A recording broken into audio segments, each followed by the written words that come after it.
Hello everyone, আসসালামু আলাইকুম। খাওয়ার প্রতিযোগিতা নিয়ে চলে আসছি। দেখি কে কার আগে বিস্কুট খেয়ে শেষ করতে পারে। রেডি, 1 2 3। সুন্দর করে খাবা।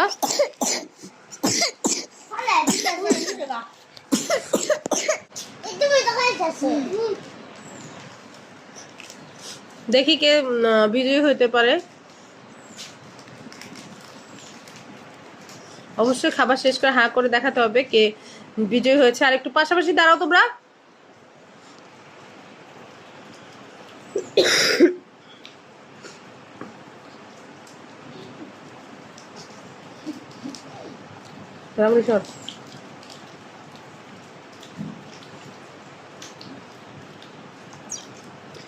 আরাফাত বিজয়ী হয়ে গেছে, তারপর বিজয়ী হয়েছে সাকাত। হুসাইন এখন শেষ করতে পারলো না। তোমরা চ্যানেলকে কিছু বলতে চাইলে অবশ্যই বলতে পারো। ধন্যবাদ তোমাদেরকে।